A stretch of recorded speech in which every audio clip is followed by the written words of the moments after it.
A book so dangerous, it was erased from the Bible, its pages burned, its words silenced for over 1,000 years. The Book of Enoch holds secrets that made ancient scholars tremble and church leaders turn away. It speaks of fallen angels who defied heaven, of giants who devoured the earth, and of cosmic truths too vast for mortal minds. Why was this text, once quoted in the New Testament and revered by early believers, banished from sacred halls? What knowledge did it contain that threatened the very foundations of faith? Tonight, we plunge into this forbidden mystery, a tale of celestial rebellion and hidden truths that still whispers through the ages, daring us to listen. The Book of Enoch claims to be the testimony of Enoch, a man who walked so closely with God that he was taken from this world without tasting death. Genesis whispers his story in a single haunting verse. Enoch walked with God, and he was not, for God took him. No grave, no farewell, just gone, lifted into a realm beyond human reach. This fleeting mention sparked a fire in ancient minds. Where did Enoch go? What did he see? The Book of Enoch answers with visions that stretch from earth to the stars, from the dawn of creation to the final judgment. Written in Aramaic between 300 and 100 years before Christ, it circulated among Jewish communities and early Christians, shaping their view of angels, demons, and the end of days. Yet, by the 4th century, it was cast out, declared too dangerous to be read. This is no single tale, but a tapestry of 5 sacred writings, each unveiling a layer of the unseen. The Book of the Watchers tells of 200 celestial beings who abandoned their divine posts, drawn by the beauty of human women. Their forbidden unions birthed the Nephilim giants whose hunger tore the world apart. The Book of Parables reveals a coming Son of Man, a messianic figure who will judge all creation. The Astronomical book maps the paths of the sun, moon, and stars, as if Enoch himself held the keys to the cosmos. The Book of Dreams cloaks history in visions of animals and empires, while the Epistle of Enoch warns of the choices that will shape our eternal fate. Together, these texts form a cosmic archive, a bridge between heaven and earth, a warning of what happens when boundaries are crossed. Why was such a book forbidden? Its tales of angels who fell for love challenged the idea of a perfect divine order. Its vivid cosmology stars that could sin, heavens teeming with ranks of beings, felt too mystical, too wild for the tidy theology of emerging churches. Some whispered it revealed too much, truths about our origins, about forces that shaped humanity, about a universe alive with powers beyond our grasp. By the time Bishop Athanasius drew his line in 367 CE, declaring which books were holy, Enoch was left out. Scribes stopped copying its words. Libraries let its pages crumble. Yet, in the highlands of Ethiopia, the book lived on, guarded as scripture by the Orthodox Church, its verses sung in ancient Ge'ez, its truths preserved in gold-illuminated manuscripts. In 1773, a British explorer named James Bruce stood in an Ethiopian monastery, his hands trembling as a monk handed him a stack of weathered pages. These were the Book of Enoch, untouched by the decrees that had banished it in the West. Bruce brought a copy back to Europe, and in 1821, Richard Lawrence's English translation broke the silence. Later, fragments found among the Dead Sea Scrolls proved its antiquity, linking it to Jewish communities before Christ's time. The book that was meant to vanish had survived, as if guided by an unseen hand. But what made it so threatening? Was it the story of angels who taught humanity forbidden arts weapon making, sorcery, star reading? Or was it the hint of something deeper, a truth about our world that some still fear? Consider this. What if the Book of Enoch holds clues to secrets we were never meant to uncover?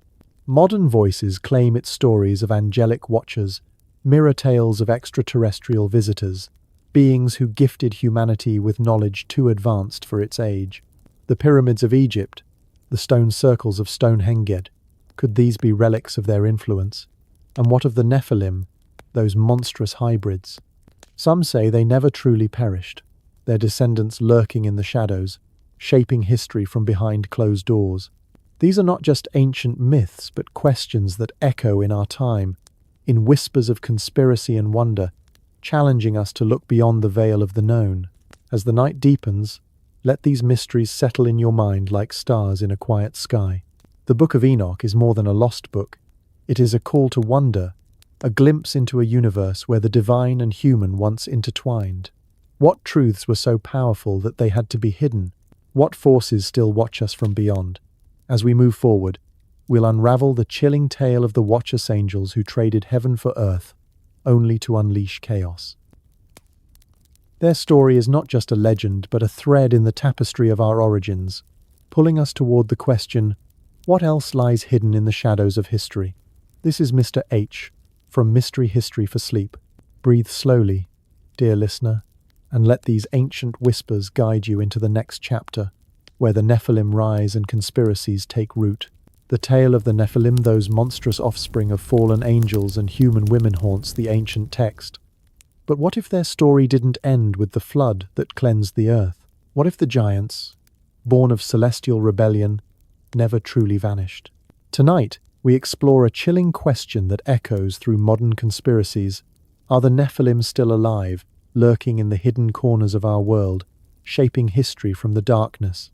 Let your thoughts drift as we unravel this mystery, a tale that binds ancient scripture to the whispers of today, carrying you closer to the edge of sleep. In the Book of Enoch, the Nephilim emerge as creatures of terror, towering beings whose hunger knew no bounds. Born from the forbidden unions of the Watchers, 200 angels who defied heaven's law to wed human women, these giants stood, some say, as tall as mountains, though the text's claim of 300 cubits may weave poetic exaggeration into its truth. They devoured crops, slaughtered animals, and when resources dwindled, turned on humanity itself, their appetites a plague upon the earth. The Book of Enoch tells us their reign of chaos ended with the Great Flood, a divine act to purge their corruption. God's archangels bound their angelic fathers in a cosmic prison, and the waters rose, drowning the Nephilim's physical forms. Yet, the text offers a haunting twist. Their spirits did not perish. The spirits of the giants shall be like clouds, it says, rising against the sons of men, causing sorrow and destruction. These disembodied entities, some claim, became the demons of later traditions, restless and hungry, seeking to influence the world they once ravaged. But what if the flood didn't destroy all the Nephilim? Genesis 6-4, a fleeting echo of Enoch's tale, adds a curious detail. The Nephilim were on the earth in those days and also afterward. After the flood, it seems, some trace of these beings lingered. Could their bloodline have survived, diluted but enduring, woven into the fabric of humanity? Modern conspiracies seize on this possibility, suggesting that the Nephilim's descendants walk among us, their influence hidden in the corridors of power. Some point to ancient legends, Greek titans, Norse Jotnar, Native American tales of cannibalistic giantsas, evidence of a shared memory, a global whisper of beings too vast to forget. These stories, scattered across cultures, hint at a truth that predates written history, a truth the Book of Enoch dares to name. Enter the realm of conspiracy, where the Nephilim are not mere relics of myth but active players in a hidden game. Some theorists claim these giant hybrids, or their spiritual remnants, have shaped human history from the shadows. They point to ancient megalithic structures, Stonehenge's towering stones, the pyramids of Giza, the massive walls of Sacsayhuamanas, feats too grand for human hands alone. Could these be the work of Nephilim, or their descendants, guided by the forbidden knowledge of their angelic sires? The Book of Enoch describes how the Watchers taught humanity to forge metals, craft weapons, and read the stars. What if this knowledge, passed down through secret societies, still fuels the ambitions of a select few? Some whisper of bloodline Salites, rulers, shadowy cabal scurrying the Nephilim's legacy, their power rooted in celestial origins. Archaeological finds fuel these speculations. In the 19th and 20th centuries, reports surfaced of oversized skeletons unearthed in North America, South America, and the Middle East. Newspapers from the 1800s described bones of beings 7 to 10 feet tall, found in burial mounds and caves. Mainstream science dismisses many of these as misidentified animal remains or hoaxes, but conspiracy circles see a cover-up. Could museums, they ask, be hiding these relics to conceal the truth of our past? The Book of Enoch's account of giants finds echoes in these discoveries, real or not, suggesting a world where the extraordinary once walked. In 1947, the Dead Sea Scrolls revealed fragments of the Book of Enoch and a related text, the Book of Giants, which details the Nephilim's downfall. These scrolls, hidden for millennia, seem to whisper that someone, long ago, wanted this knowledge preserved yet out of reach. The conspiracy deepens when we consider modern parallels. Some link the Nephilim to extraterrestrial theories, suggesting the Watchers were not angels, but visitors from distant stars. The Book of Enoch describes Enoch's ascent to the heavens, guided by beings of light, through realms of fire and crystal. To some, this reads like an alien abduction, a journey aboard a craft to witness cosmic secrets. The knowledge the Watchers shared metallurgy, astronomy, sorcery resembles technologies far beyond ancient humanity's grasp. Could the Nephilim, then, be hybrids of human and extraterrestrial DNA, their descendants still among us, guiding global events?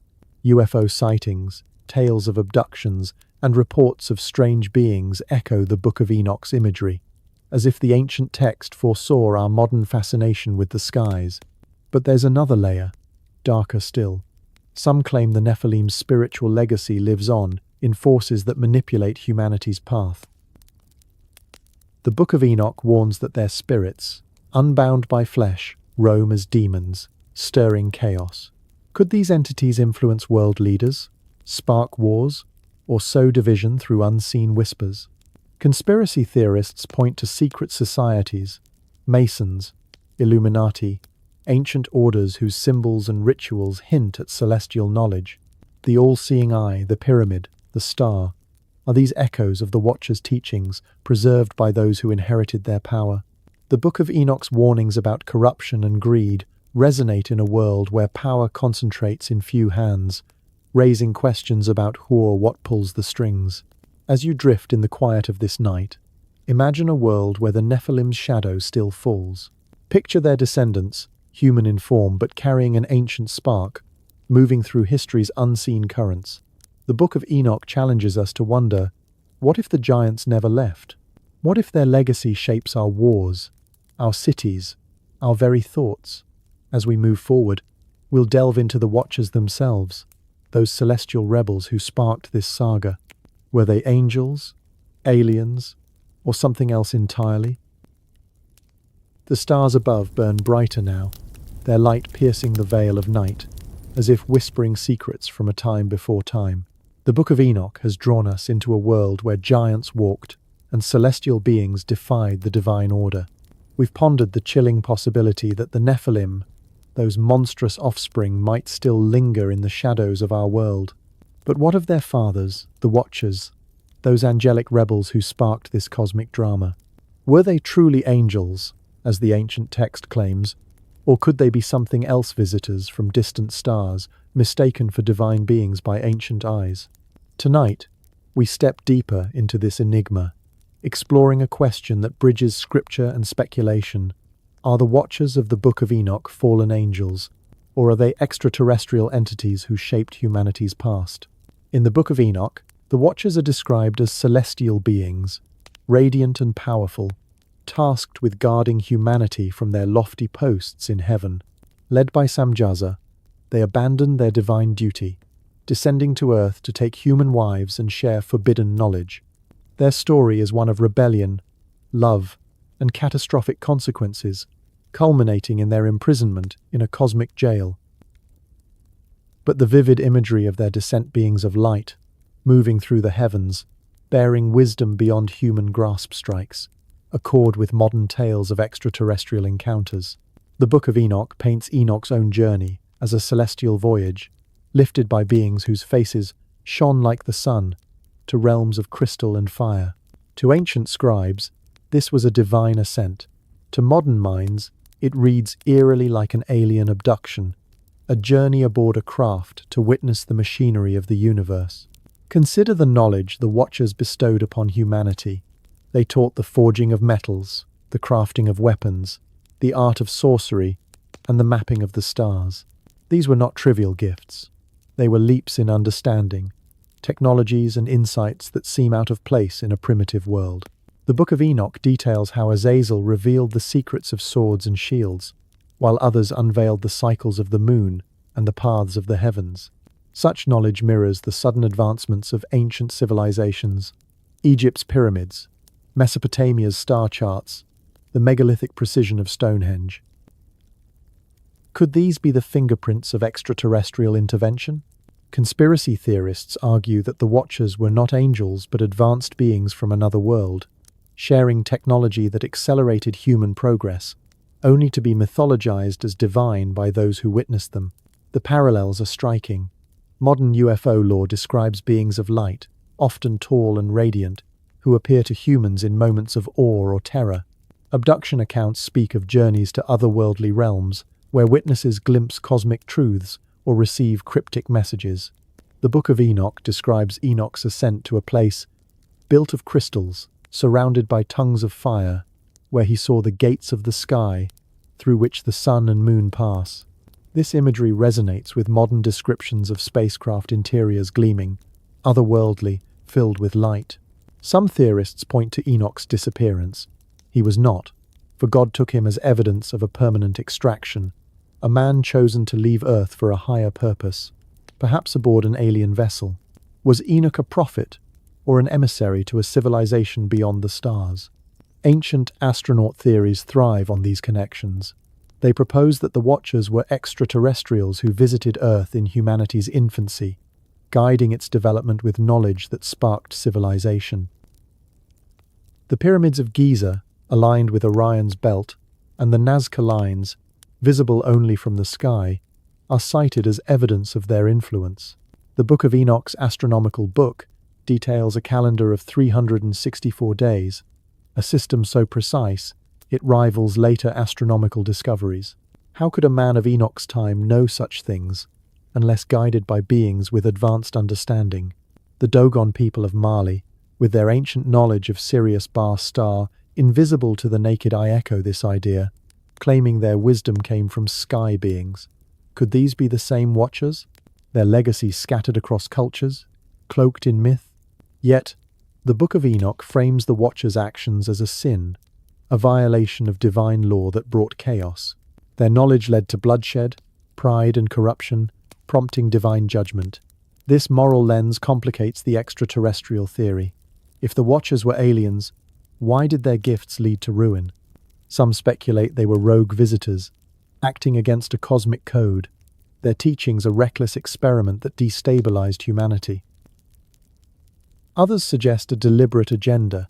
Perhaps the Watchers sought to control or manipulate human evolution, their hybrid offspring the Nephilim intended as a ruling class. The Book of Enoch warns of their punishment, bound in a prison of fire and darkness. Could this be a metaphor for their banishment from Earth, confined to a distant realm or planet? The conspiracy deepens when we consider modern parallels. UFO sightings often cluster around sites of ancient significance. Stonehenge, Machu Picchu, the Giza Plateau, as if drawn to places touched by the Watchers' legacy. Reports of alien-human hybrids, described in abduction narratives, mirror the Nephilim, blending human and otherworldly traits. Some theorists claim governments know of these beings, hiding evidence in classified files or secret facilities. The Book of Enoch's account of the Watchers teaching forbidden arts finds echoes in conspiracy theories about suppressed technologies, free energy, advanced propulsion allegedly withheld to maintain control. Could these be remnants of the Watchers' knowledge, guarded by those who inherited their power? Skeptics argue these connections are mere coincidence, the human mind weaving patterns where none exist. The Book of Enoch is a product of its time, they say, a myth to explain a chaotic world. Yet, its endurance across centuries, its rediscovery in Ethiopian monasteries and Dead Sea caves, suggests a truth too potent to erase. The text's detailed cosmology, its vivid descriptions of celestial beings, resonate with modern questions about our place in the universe. Are we alone? Have we been visited? The Book of Enoch doesn't answer directly, but it plants a seed. What if the heavens have always been closer than we think? As the night wraps you in its quiet embrace, let these questions drift through your mind, like distant stars. Were the watchers angels, aliens, or something beyond our words? Their story, whether divine or cosmic, pulls us toward a deeper mystery, the origins of our world, our knowledge, our very being. Now, we step deeper into the heart of this cosmic drama, to the very moment when heaven and earth collided in a tale of forbidden desire and catastrophic consequences. This is the story of the Watchers, 200 celestial beings who abandoned their divine posts, drawn by the beauty of human women, and set in motion a chain of events that would shake the foundations of creation. Let your thoughts drift as we unravel their tale, a saga of love, betrayal, and divine judgment that echoes through the ages, guiding you gently toward the quiet of sleep. In the Book of Enoch, the Watchers emerge as radiant beings, tasked with a sacred duty to watch over humanity from their lofty stations in the heavens. They were not mere messengers but guardians, their eyes fixed on the young earth, where humanity toiled in innocence. The text paints them as beings of immense power, their forms shimmering with divine light, their wisdom vast as the cosmos itself. Led by Samjaza, a figure of authority among them, they stood at their posts, observing the daughters of men as they moved through fields and villages, their lives simple yet radiant with mortal beauty. But something stirred in the hearts of these celestial watchers, something forbidden, a longing that would unravel the divine order. The Book of Enoch describes the moment of their fall with haunting clarity. It came to pass when the sons of men had increased, that in those days there were born to them fair and beautiful daughters, the text declares. The watchers, gazing from above, were captivated. Their divine nature, meant to remain apart from human frailty, faltered under the pull of desire. Samjaza, aware of the gravity of what they contemplated, gathered his companions on the peak of Mount Hermon, a place that would forever bear the weight of their oath. "Let us all swear an oath," he urged, "and bind ourselves by a curse not to abandon this plan, but to do this deed." The 200 angels, united in rebellion, vowed to descend, to take human form, and to claim mortal women as their wives. This was no mere act of passion. It was a deliberate defiance of heaven's law, a choice that would ripple through the ages.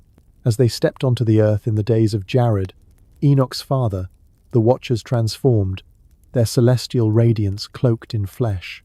Each chose a woman, their unions defying the sacred boundary between divine and human. From these forbidden bonds came the Nephilim, monstrous offspring whose size and strength dwarfed all that came before. But the Watchers' transgression went beyond love. They became teachers, sharing secrets meant to remain in heaven's vaults.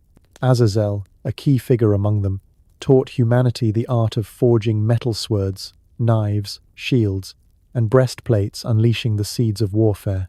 Samjaza revealed the cutting of roots and the casting of spells, planting the roots of sorcery. Others unveiled the signs of the stars, the cycles of the moon, and the crafting of ornaments, turning human focus from the soul to the surface. These gifts, though dazzling, carried a hidden poison, sowing discord and pride where simplicity once reigned. The Book of Enoch does not shy away from the consequences. The knowledge shared by the Watchers, meant to elevate, instead corrupted.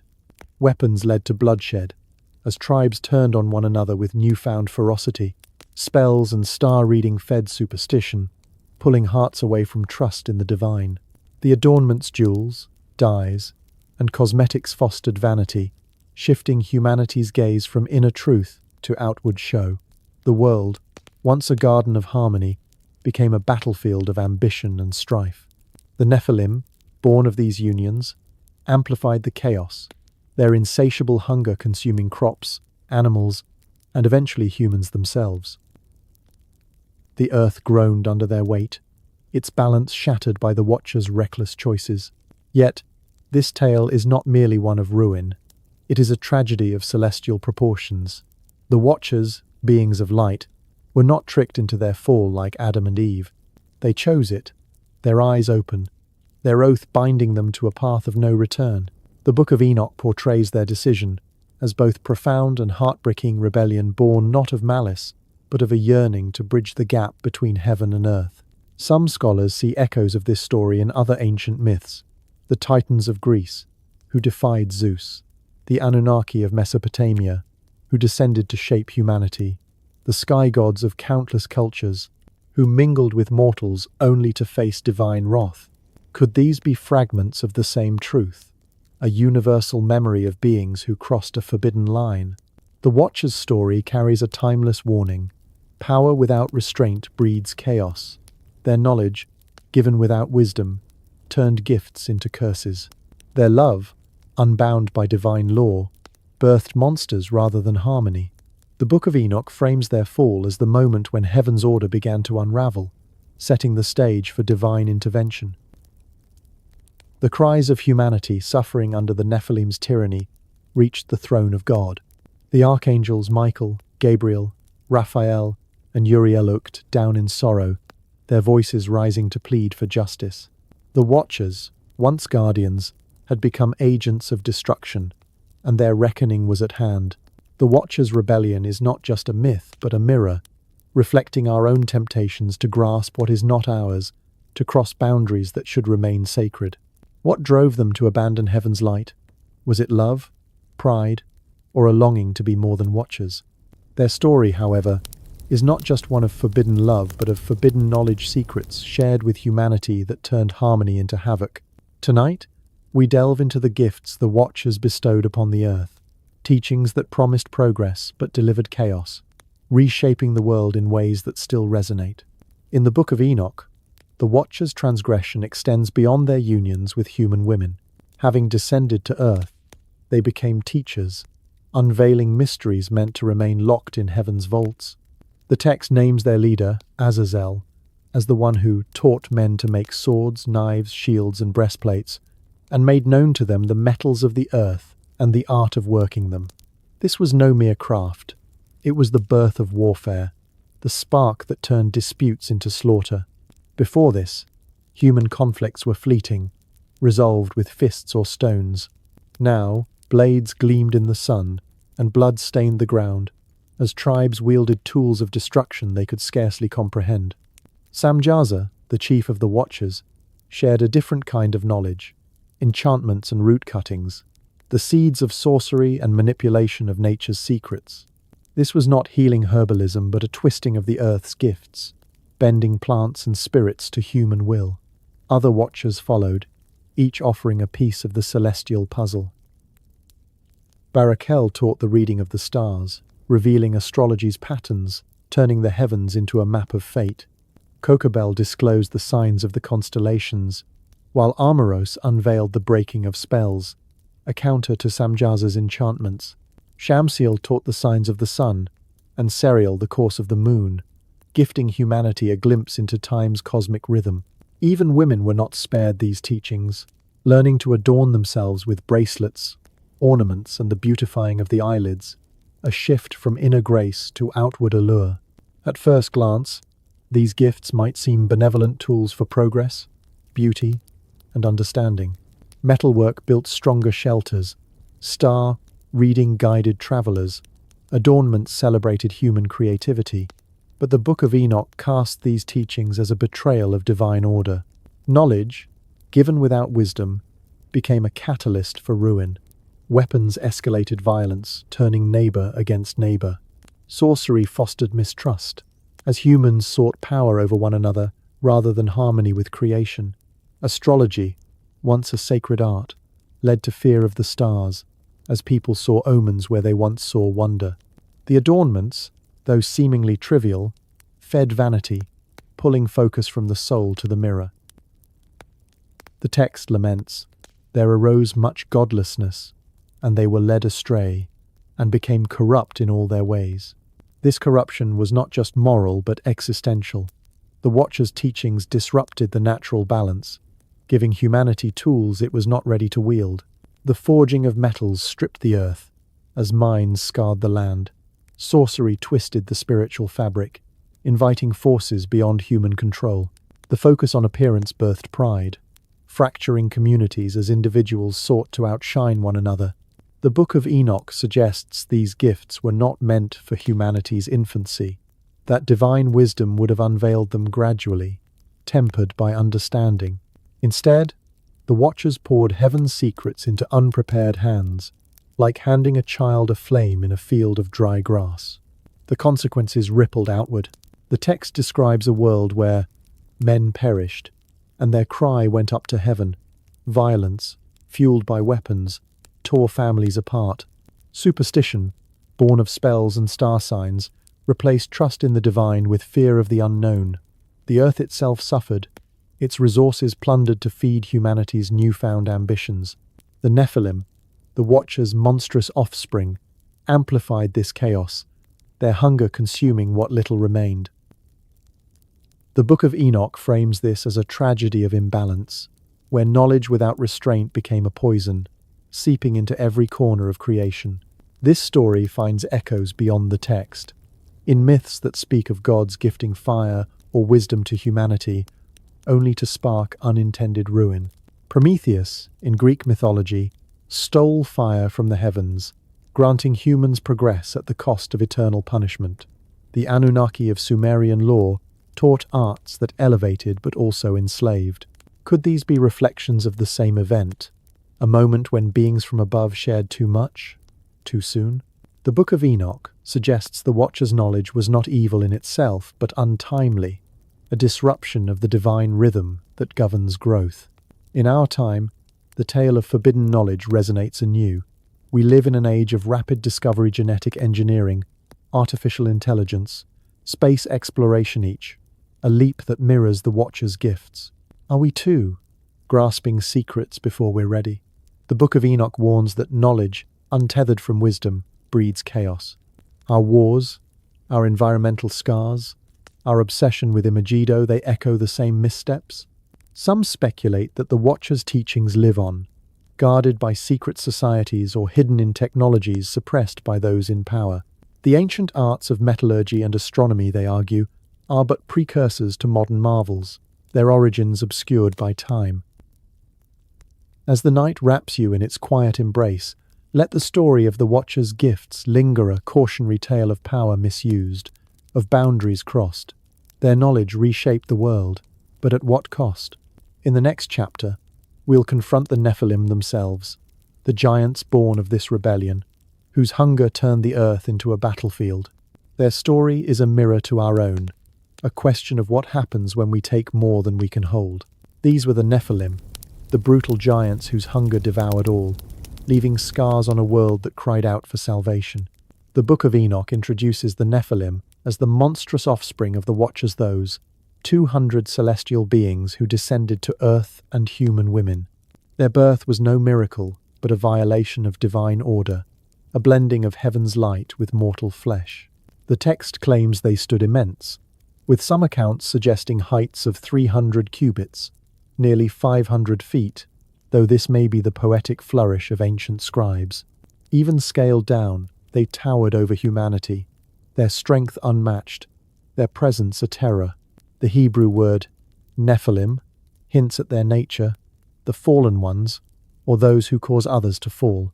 They were not heroes of legend, but harbingers of ruin. Their very existence, a wound in the fabric of creation. The Book of Enoch paints their impact with stark clarity. They began to sin against birds, beasts, reptiles, fish, and to devour one another's flesh and drink the blood. These were not gentle giants of fairy tales, but ravenous predators, consuming crops until fields lay barren, slaughtering animals until herds vanished, and, when nothing else remained, turning on humanity itself. Their hunger was insatiable, a force that drained the earth's vitality. Imagine villages emptied, forests stripped, rivers choked with the refuse of their feasts. The text describes a world groaning under their weight, where the natural balance, once a dance of seasons and life, became a dirge of destruction. These giants were more than physical threats. They embodied chaos made flesh.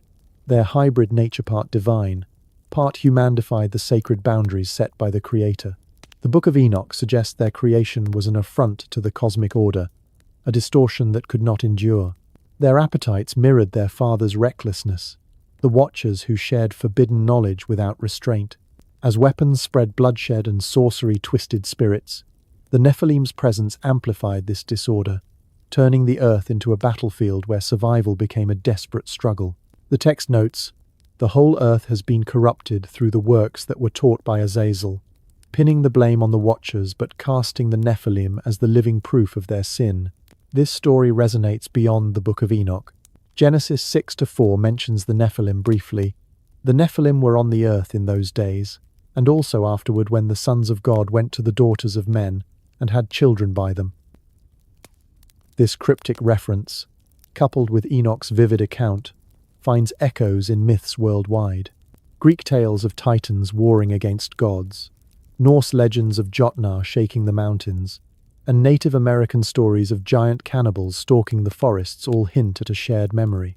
Were these fragmented recollections of the Nephilim, their terror etched into humanity's collective soul? Ancient texts like the Book of Giants, found among the Dead Sea Scrolls, deepen the mystery, describing these beings as master builders and psychically gifted, yet doomed by their own excesses. The Nephilim's legacy raises haunting questions. Their physical dominance suggests a world where size and power ruled, yet their downfall reveals a deeper truth. Strength without goodness is hollow. The Book of Enoch portrays them as tragic figures, not evil by intent but destructive by nature. Their hunger, perhaps inherited from their angelic father's unbound desires, could not be contained. Some speculate their creation was no accident, but part of a plan. Perhaps the Watchers sought to forge a new race, a bridge between heaven and earth. Yet, the text insists their existence was a mistake, a breach that demanded correction. The earth's cries reached heaven, as the Book of Enoch recounts, prompting divine intervention. The archangels Michael, Gabriel, Raphael, and Uriel heard humanity's anguish and brought it before the Creator. The Nephilim's rampage, coupled with the Watchers' teachings, had pushed creation to the brink. The text foreshadows their end, a great flood to cleanse the earth, a divine act to restore balance. Yet, the Nephilim's story doesn't fully end with their physical destruction. Their spirits, the Book of Enoch warns, became clouds of malevolence, roaming the earth as demons, seeking to stir chaos long after their bodies perished. This idea shaped later beliefs about spiritual warfare, suggesting the Nephilim's influence lingers in unseen ways. In modern times, the Nephilim's shadow fuels speculation. Could their descendants, diluted through generations, walk among us? Conspiracy theories point to ancient structured Cyclopean walls in Peru, massive stone blocks in Baalbek's, evidence of their engineering prowess. If the Watchers taught metallurgy and astronomy, might the Nephilim have built monuments that defy explanation? The Book of Enoch's account of their psychic powers, levitation, mind control, foresighticos in tales of ancient sages or modern claims of hidden elites. Some even wonder if their spiritual remnants manipulate our world, whispering through the ages to those who seek power without wisdom. As the night folds around you, let the Nephilim's tale settle like dust in a quiet room. They were giants not just in size but in consequence, their hunger a warning of what happens when divine gifts are misused. Their story asks us to consider our own desires, our own grasp for power, and the balance we must hold. The earth, scarred by the Watchers' rebellion and the Nephilim's hunger, cried out for justice, its voice rising to the heavens. Now, we enter a realm beyond mortal sight, where divine wrath meets celestial rebels in a place of fire and shadow. This is the story of the cosmic prison of the Watchers, a jail not of stone but of divine decree, where beings of light face eternal consequences for their defiance. Let this tale drift through your mind like a quiet tide, pulling you deeper into the mystery as sleep draws near. In the Book of Enoch, the Watchers' transgression abandoning their heavenly posts, taking human wives, and teaching forbidden arts brought the world to the brink of ruin. Their actions, and the Nephilim they sired, turned harmony into chaos, prompting a response from the divine throne. The text describes a celestial court where the archangels Michael, Gabriel, Raphael, and Uriel stood before the Creator, bearing witness to humanity's suffering. "See what Azazel has done," they declared, "how he has taught all manner of sin on the earth, and revealed the eternal secrets which were made in heaven. The cries of the oppressed, the blood spilled by Nephilim, and the corruption of divine knowledge could not go unanswered." The verdict was clear. The Watchers must be bound, their influence severed, their rebellion contained. The Book of Enoch paints a vivid picture of their punishment, a prison unlike any human dungeon. This was no earthly cell but a cosmic abyss, a place where the material and spiritual worlds converge. The text recounts Enoch's vision.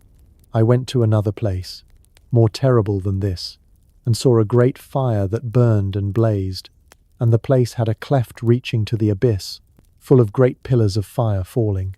This was a realm beyond maps, hidden at the ends of the earth, where darkness and flame intertwined. For Azazel, who taught humanity the arts of war and vanity, the sentence was severe. Bind Azazel hand and foot, and cast him into darkness. Make an opening in the desert and cast him into it. Place upon him rough and sharp rocks and cover him with darkness. For beings of light, accustomed to soaring through heavenly realms, this confinement was a torment beyond physical pain, a spiritual exile, a severance from the divine presence they once knew." Samjaza, the leader of the rebellion, and his fellow Watchers faced a similar fate. The text decrees, "Bind them for 70 generations underneath the earth, until the day of judgment, until the eternal judgment is accomplished." This was not a temporary sentence, but a cosmic time-out, stretching across ages, their freedom traded for chains forged by divine will. The Book of Enoch describes these bonds as more than metal. They were barriers of divine energy, woven from the essence of creation itself, unbreakable by even the mightiest of angels. Some were cast into fiery pits, others into valleys shrouded in shadow, each confined to a prison tailored to their crimes. The imagery is stark, a deep pit with pillars of flame, immeasurable in depth, where light itself is swallowed by divine justice. This cosmic prison was not just a punishment, but a safeguard. As long as the Watchers roamed free, their influence would poison the earth, their Nephilim offspring wreaking havoc. By binding them, the Creator restored a fragile balance, protecting humanity from further celestial interference. The Book of Enoch suggests these prisons exist in a liminal space, neither fully on earth nor in heaven, perhaps beneath mountains or beyond the horizon where the material world fades. Some modern theorists speculate these locations align with ancient site scanions in the Middle East, volcanic caves, or unexplained geological anomalies whispering of a truth buried beneath the Earth's surface. Could seismic tremors or mysterious lights in remote regions be echoes of the Watchers' restless captivity? The text description of the prison's guards adds another layer of awe. The archangels, led by Raphael, whose name means God heals, were tasked with enforcing this divine decree. Raphael's role suggests the prison served a healing purpose for creation, containing the infection of rebellion to allow the world to mend. The Book of Enoch portrays these guards as relentless, their presence a reminder that divine justice is precise and unyielding. The Watchers, once radiant beings who stood before God's throne, now faced an eternity of isolation, their faces covered so they could not see the light they once embodied. This was not mere punishment, but a reflection of their inner choice. They turned from divine order to chaos, and now chaos held them. The cosmic prison's legacy extends beyond the Book of Enoch. The New Testament's Book of Jude speaks of angels who did not keep their proper domain, but left their own abode, reserved in everlasting chains under darkness for the judgment of the great day. The second epistle of Peter echoes this, mentioning angels held in chains of darkness. These references suggest the Watchers' imprisonment was a cornerstone of early Jewish and Christian thought, a warning that even celestial beings face consequences. The idea of a spiritual prison shaped later demonology, casting the Watchers as fallen angels whose influence persists through their disembodied Nephilim offspring, now demons roaming the earth. As you sink deeper into the night's embrace, imagine this cosmic prisoner place where fire burns without end, where shadows hold captive those who once soared among the stars. The Watcher's fate is a testament to the weight of choices, a reminder that even the mightiest can fall when they stray from the cosmic order. Their story sets the stage for what comes next: the Great Flood, a divine act to cleanse the earth of the Nephilim's corruption, where waters rose to wash away the chaos and restore creation's balance. In the Book of Enoch, the world before the flood is a place of unrelenting disorder. The Watcher's teachings, metallurgy, sorcery, star reading, had armed humanity with tools of destruction, while their Nephilim offspring consumed all in their path. The text paints a grim picture. The whole earth has been corrupted through the works that were taught by Azazel. To him ascribe all sin. Fields lay barren, rivers ran dry, and the cries of the oppressed pierced the heavens. The Creator, moved by this anguish, declared a verdict that would echo through time. The earth, defiled by angelic rebellion and human greed, could not be mended, it had to be reborn. The Book of Enoch describes this moment with solemn weight. A flood would come, not as gentle rain but as a deluge to purge creation, a divine reset to restore the balance shattered by the Watcher's fall. The flood was no ordinary storm. The text speaks of cosmic forces unleashed. The windows of heaven were opened, and the fountains of the great deep broke forth. Water poured from above and surged from below, as if the heavens and earth themselves joined in the act of cleansing. For a full year the deluge raged, submerging mountains, swallowing valleys, and erasing the footprints of the Nephilim. The Book of Enoch emphasizes the flood's totality. Nothing will survive except what is with Noah. One man, chosen for his righteousness, was tasked with preserving life's spark. Noah, son of Lamech, built his ark under divine guidance, a vessel of hope amidst the rising waters. Animals, 2 by 2, joined him, a remnant of creation spared from the purge. The Nephilim, those towering giants, met their end in the flood's relentless waves. Their physical forms monstrous, insatiable, dissolved into the depths, their reign of terror drowned. Yet, the Book of Enoch offers a chilling twist. Their spirits endured. The spirits of the giants shall be like clouds, the text warns, rising against the sons of men, causing sorrow and destruction. These disembodied entities, born of divine and human union, became the demons of later traditions, restless and malevolent, haunting the earth with whispers of chaos. This idea, rooted in Enoch's vision, shaped beliefs about spiritual warfare, suggesting that the flood did not end evil but transformed it, shifting physical destruction into a subtler, more insidious force. The flood's purpose was not mere destruction but purification, a surgical act to remove the cancer of corruption. The Book of Enoch frames it as a divine necessity, a moment when creation itself participated in its own renewal. The waters, both destructive and redemptive, washed away the stains of the Watcher's sins, leaving a world scoured clean. Noah's survival, with his family and the animals, was a promise of continuity, a new chapter for humanity.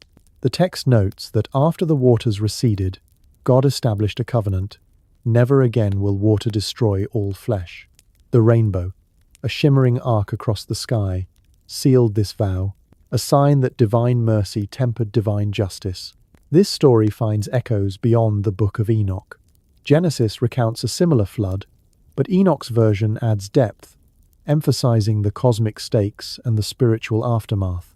Myths of great deluges appear across cultures: Sumerian tales of Utnapishtim, Hindu accounts of Manu, Native American stories of waters rising to cleanse the earth. Could these be memories of the same cataclysm, a shared trauma etched into humanity's soul? The Book of Enoch suggests the flood was more than a physical event. It was a reordering of the cosmos, a reassertion of boundaries between heaven and earth. The Watcher's direct influence ended, their Nephilim offspring vanquished, but the text hints at a lingering mystery, and also afterward, as Genesis notes, suggesting some trace of their legacy endured. Modern speculations seize on this ambiguity. Could survivors of the Nephilim's bloodline have escaped the flood, hiding in remote corners of the earth? Conspiracy theorists point to ancient texts and archaeological anomaly-oversized tools, massive stone structures as evidence of a post-flood presence. Some even suggest the flood was not universal but regional, allowing pockets of Nephilim to persist, their descendants blending into human societies. The Book of Enoch's account of their demonic spirits fuels theories of unseen forces manipulating history, perhaps through secret societies or hidden powers that carry the Watcher's knowledge into our age. As the night enfolds you, picture the flood's waters receding, revealing a world reborn yet haunted by echoes of its past.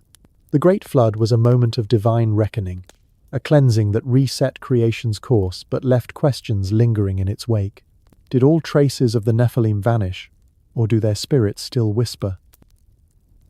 The night deepens, its quiet a mirror to the vastness of time itself. We've journeyed through the forbidden pages of the Book of Enoch, from the shadowy whispers of Nephilim conspiracies to the celestial rebellion of the Watchers, their forbidden knowledge that fractured the earth, the brutal giants who devoured it, and the great flood that washed it clean. The Watchers, bound in their cosmic prison, and the Nephilim, reduced to restless spirits, left a world reborn but still trembling with the echoes of its past. Now, we turn to a vision that stretches beyond a single cataclysm, a prophecy that maps the arc of human history across ages. In the Book of Enoch, this is the tale of the 10 weeks, a cosmic timeline that weaves creation, fall, and redemption into a tapestry of divine purpose. In the Book of Enoch, specifically within the Book of Parables and the Epistle of Enoch, time is not a mere succession of days but a sacred narrative, divided into 10 distinct epochs, or weeks. Each week marks a pivotal era in humanity's journey, a chapter in a story that begins with creation's dawn and ends in a final reckoning. This vision, granted to Enoch as he walked between worlds, is not a random forecast but a glimpse into the divine plan, where every human choice, every rise and fall, serves a purpose known only to the Creator. The Book of Enoch presents these weeks as a spiral of time, both cyclical and forward-moving, each era building on the last, leading inexorably to a day of judgment when truth shines brighter than the noon sun. The first week dawns with creation's breath, a time of innocence when Adam walked in Eden's garden, his heart aligned with the divine. The Book of Enoch describes this as an era of righteousness, when the earth was young, and humanity lived in harmony with its Creator, but innocence could not last. The second week brings the fall, as sin enters through human choice, dimming the world's light. This is the age of the Watchers' rebellion, when their forbidden unions and teachings sowed chaos, culminating in the Nephilim's reign of terror. The Book of Enoch marks this era as one of great wickedness, where the whole earth was corrupted, setting the stage for the great flood that defined its end.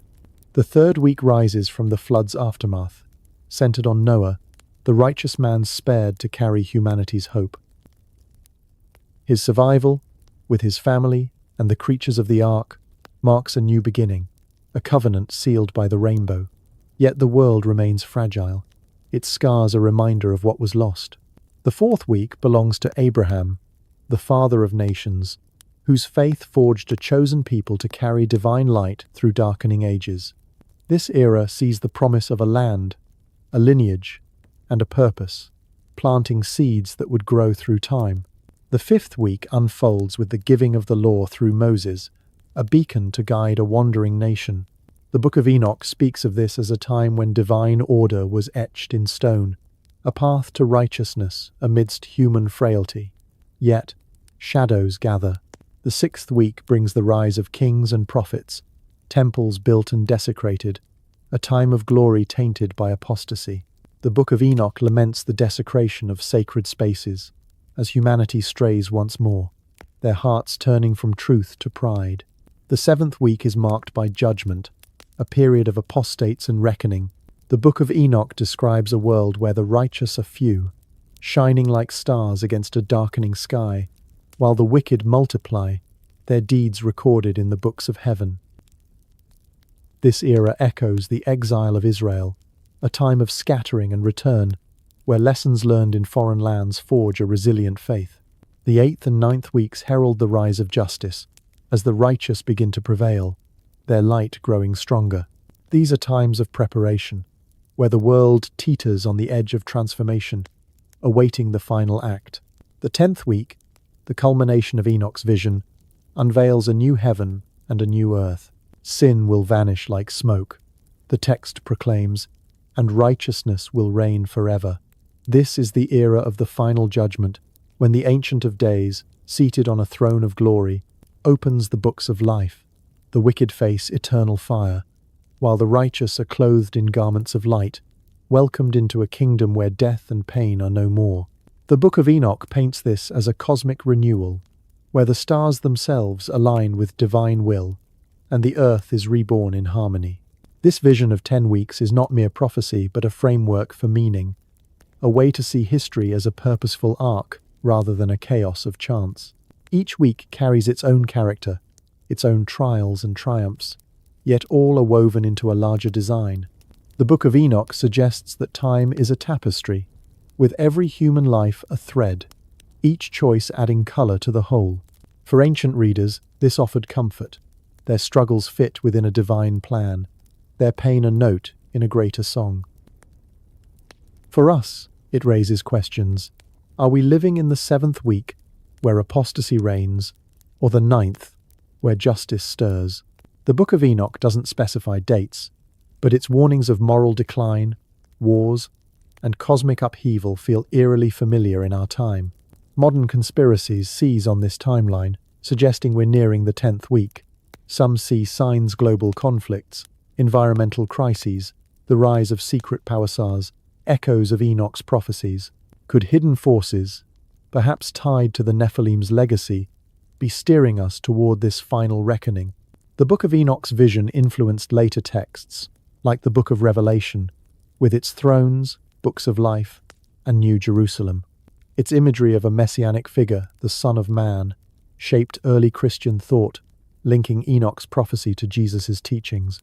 Across cultures, similar timelines emerge: Hindu yugas, Mayan cycle, hinting at a shared understanding of time's sacred rhythm. As the night cradles you, picture Enoch gazing at this vast loom of history, angels weaving human lives into a pattern only God can fully see. The 10 weeks are a reminder that time is not random, that every era serves a purpose, leading to a day when all is made right. Now, we stand before a figure at the heart of these prophecies, a beacon of divine justice who emerges from the Book of Enoch to judge the world. This is the story of the Son of Man, the messianic figure who holds the scales of eternity, a promise of redemption woven into the fabric of time. In the Book of Enoch, particularly within the Book of Parables, the Son of Man appears as a central figure, radiant with divine authority, chosen to bring justice to a world marred by sin. Unlike the Watchers, whose rebellion plunged the earth into chaos, or the Nephilim, whose hunger consumed creation, this figure stands as a counterpoint, a luminous being who embodies the Creator's will. The text describes him as one who was named before the Lord of Spirits, before the sun and the stars were made, existing in eternity, preordained to fulfill a cosmic role. He is not merely human, but a divine intermediary, seated beside the Ancient of Days, endowed with power to judge both the living and the dead, angels and mortals alike. The Book of Enoch paints the Son of Man with vivid imagery. His face was full of graciousness, like one of the holy angels, yet his presence commands awe, making kings and the mighty tremble. In the final judgment, he presides over the cosmic court, where the books of life are opened, and every deed human or angelicis weighed. The wicked, including the fallen Watchers and their Nephilim offspring, face eternal fire, while the righteous are clothed in garments of light, welcomed into a kingdom where sorrow fades.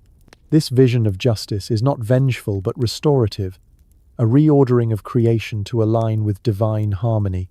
The Son of Man is the fulcrum of this transformation, his authority absolute, his verdict final. This messianic figure resonates deeply with later religious traditions. In the New Testament, Jesus frequently refers to himself as the Son of Man, a title that echoes Enoch's prophecy. Early Christians saw in this figure a foreshadowing of Christ, a divine judge who would return to establish a new heaven and earth. The Book of Enoch's portrayal of the Son of Man as pre-existent, chosen before creation, shaped early Christian theology, suggesting a Messiah who transcends time. Yet, unlike the suffering servant of Isaiah, Enoch, son of man, is a triumphant ruler, radiant and unyielding, whose presence signals the end of chaos and the dawn of eternity. The Book of Enoch sets the Son of Man within the 10th week of its cosmic timeline, the era when a new heaven shall appear and a new earth will emerge. This is the climax of history, where the righteous shine like stars and the wicked are cast into a fiery abyss. The text describes a throne of glory, surrounded by angelic hosts, where the Son of Man sits to judge. All the secrets of wisdom flow from him, it says, portraying him as the source of divine truth, a guide for the faithful through the turmoil of the end times. His role is not just to punish, but to redeem, offering hope to the meek and marginalized who endured the world's injustices. This vision of a messianic judge was revolutionary in its time.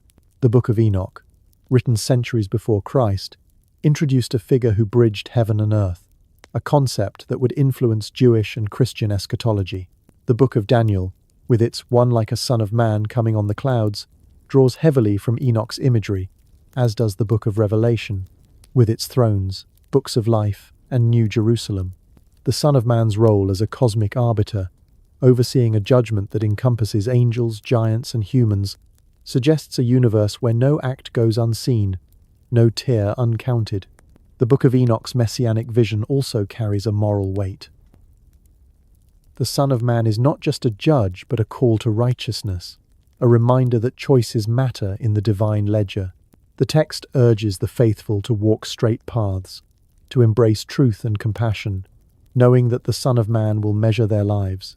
This message resonated with early Jewish communities, who saw in it hope amidst oppression, and with early Christians, who found in it a promise of Christ's return.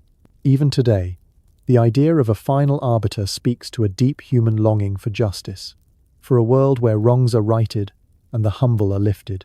Some modern interpreters see the Son of Man through a different lens, wondering if Enoch's vision hints at a figure beyond human understanding, a cosmic entity, perhaps tied to the extraterrestrial theories surrounding the Watchers. Could the Son of Man be a leader from another realm, sent to restore order after the Watchers' disruption?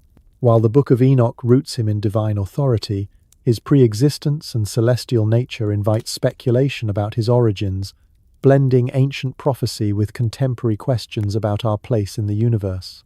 As the night enfolds you, imagine the Son of Man seated on his throne, his gaze piercing through time, weighing the deeds of ages. His presence is a promise that chaos will not have the final word, that justice will prevail. The Book of Enoch offers this figure as a beacon, a light in the darkness of a world awaiting renewal. We turn to the chilling signs of the end times foretold in Enoch's prophecies, omens that echo in our own turbulent age. Are we living in the final weeks of his cosmic timeline? In the Book of Enoch, particularly within the Book of Parables and the Epistle of Enoch, the end times are not a distant myth, but a vivid reality, a culmination of the 10 weeks of human history. The text warns of a period marked by upheaval, where the world's moral and cosmic order falters, signaling the approach of the final judgment. The Epistle of Enoch speaks of a time when the wicked will find no peace, their deeds exposed before the throne of the Ancient of Days. These signs are not vague, they are specific, painting a world teetering on the edge of divine reckoning. The Book of Enoch describes a surge in godlessness, where men will be lovers of themselves, lovers of money, boastful, proud, abusive, ungrateful, unholy, without love, unforgiving, slanderous, without self-control, brutal, not lovers of the good. This moral decay, coupled with cosmic and earthly disruptions, heralds the Son of Man's return. The Book of Enoch's signs resonate with startling clarity in our modern world. Wars rage across continents, their echoes heard in the conflicts of the Middle East, where missiles streak through night skies, and in Ukraine, where cities bear the scars of prolonged strife. The text's warnings of nation rising against nation feel like headlines from today as tensions simmer and alliances fray. Natural disasters multiply, earthquakes shaking distant lands, storms raging with unprecedented fury, rivers drying under a relentless sun. The Book of Enoch speaks of a creation groaning under human sin, and today's environmental crises: melting ice, burning forests, rising seas seem to mirror this ancient lament. Pestilences too linger in our memory, their shadow cast by recent pandemics that disrupted the globe. Moral decline, a cornerstone of Enoch's prophecy, cuts deeper still. The Epistle of Enoch warns of a world where love grows cold, where deceit and selfishness reign. In our age, division fractures communities, fueled by greed and pride. The text's description of deceitful leaders who mislead many finds echoes in voices that sow discord, promising truth but delivering lies. The Book of Enoch's vision of a society consumed by pleasure over goodness resonates in a culture obsessed with fleeting gains, where compassion often yields to ambition. These are not mere coincidences but threads in a tapestry that Enoch foresaw, a world spiraling toward its final chapter. Conspiracy theories seize on these signs, weaving them into narratives of hidden agendas. Some claim the end times are orchestrated by shadowy elites, perhaps descendants of the Nephilim, manipulating global events to hasten the chaos Enoch predicted. The Book of Enoch's warnings of cosmic upheaval, stars falling, heavens shaking fuel speculations of celestial interference, with some linking UFO sightings to divine omens. Reports of strange lights in the sky, unexplained phenomena near ancient sites, and whispers of suppressed technologies echo the text's tales of forbidden knowledge. Could governments, aware of these signs, be concealing truths about our origins or impending judgment? The Book of Enoch's banned status only deepens this suspicion, suggesting a deliberate effort to obscure its warnings. The text also speaks of a pivotal sign, the global proclamation of truth. The gospel of the kingdom will be preached in the whole world as a testimony to all nations. It echoes, a promise that aligns with Matthew 24-14. Unlike forced conversions of the past, this is a universal message, a call to align with divine law before the end. In our connected age, where ideas spread instantly across borders, this prophecy feels within reach. Yet, the Book of Enoch warns that not all will heed it. Woe to those who build their homes on lies, it declares, a rebuke to those who cling to deception in the face of truth. This tension between awakening and denial defines the end times, a choice each soul must make. The Book of Enoch's signs are not meant to inspire fear, but watchfulness. The text urges the faithful to prepare, to live with righteousness and compassion, knowing the Son of Man's return is near. Its vision of a world in turmoil, yet poised for renewal, offers hope amidst chaos. The end times are not an end but a transformation, a doorway to a new earth where justice reigns. This promise echoes across traditions: Hindu yugas, Mayan cycles, Buddhist prophecies of Maitreya suggesting a shared anticipation of a cosmic shift. The Book of Enoch's influence on the Book of Revelation, with its thrones and books of life, underscores its role in shaping how we imagine the end. As you sink deeper into the night's quiet, picture a world trembling with these signs, yet held by a promise of redemption.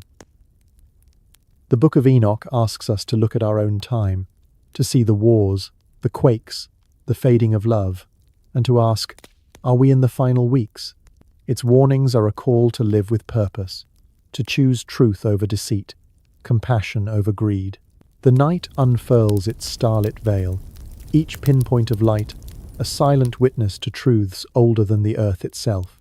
Now we turn to a vision that lifts us beyond earthly strife, into the heavens where Enoch glimpsed the very machinery of the cosmos.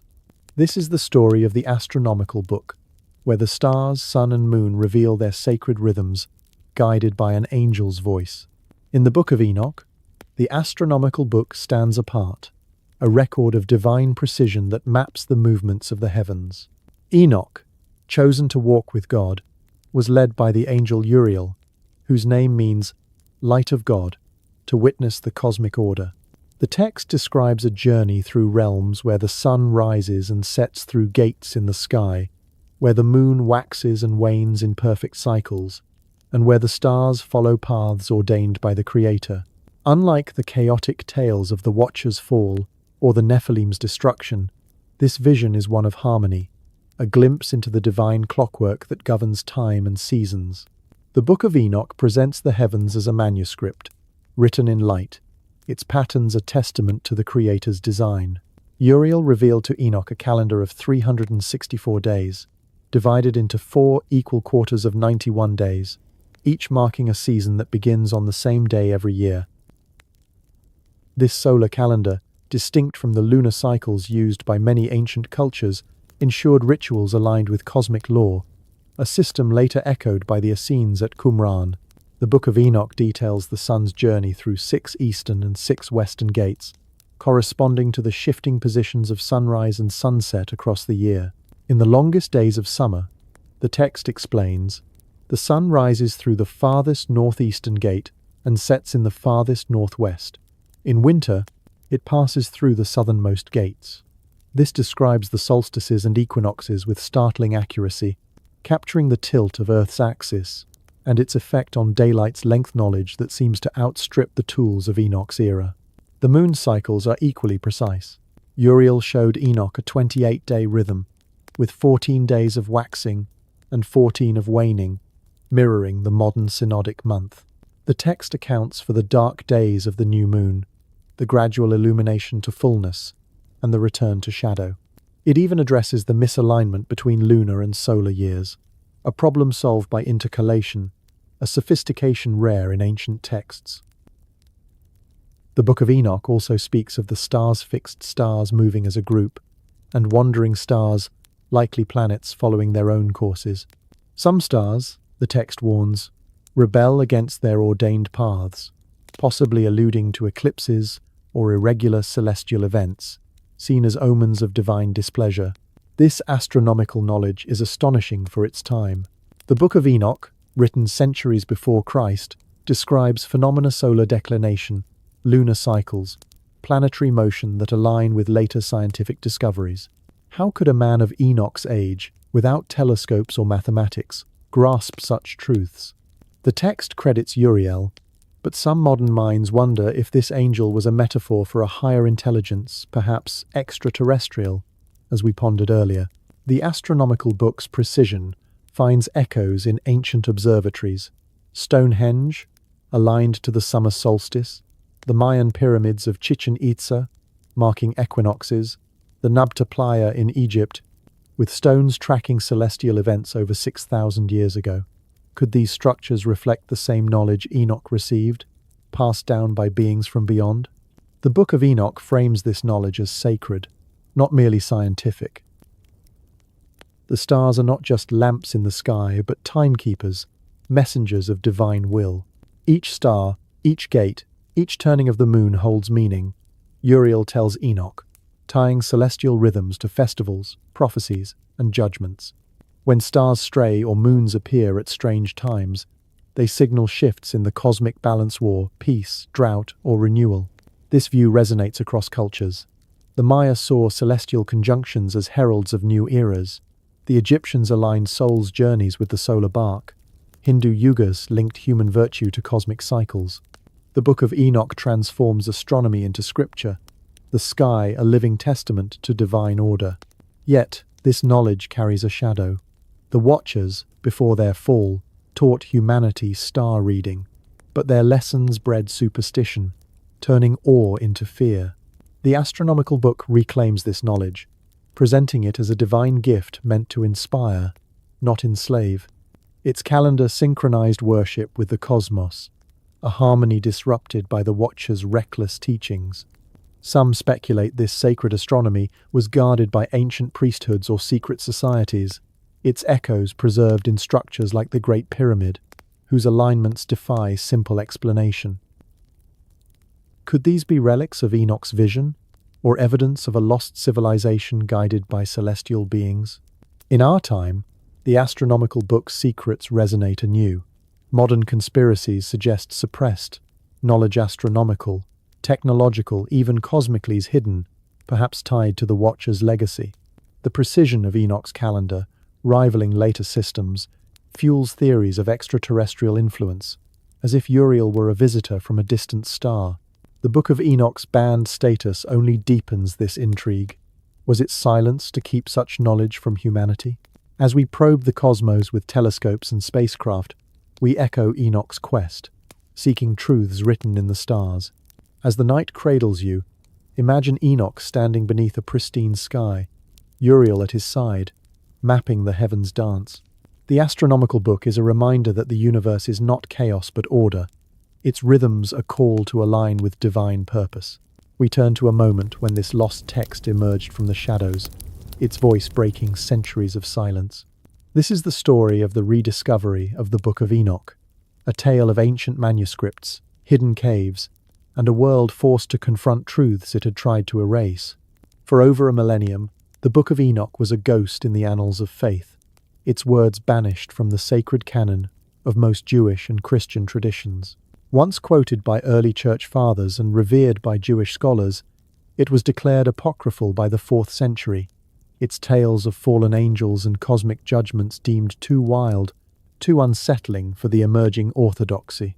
Scribes ceased copying its pages, libraries let them crumble, and the book faded into whispers, known only through fleeting references in the New Testament's Book of Jude and 2 Peter. Yet, in a distant corner of the world, far from the councils that silenced it, the Book of Enoch endured, guarded as holy scripture by the Ethiopian Orthodox Tewahedo Church, its verses woven into their worship, its truths preserved in the ancient language of Ge'ez. In 1773, the silence broke. A Scottish explorer named James Bruce, driven by a quest to find the source of the Nile, ventured into the highlands of Ethiopia. In a dimly lit monastery, surrounded by stone walls and the scent of aged parchment, a monk handed him a stack of manuscripts. Among them was the Book of Enoch, its pages worn but radiant with the weight of centuries. Bruce, unaware of the treasure in his hands, brought 3 copies back to Europe, a rediscovery that would ripple through the halls of scholarship.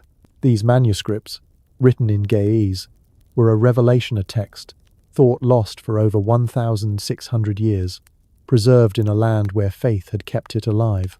The Ethiopian church had never let it go, reading it in their services, teaching it to their children, and illuminating its pages with gold, as if guided by an unseen hand to protect its truths. The rediscovery was not immediate triumph. The Ge'ez manuscripts were a challenge to decipher, their language obscure to Western scholars.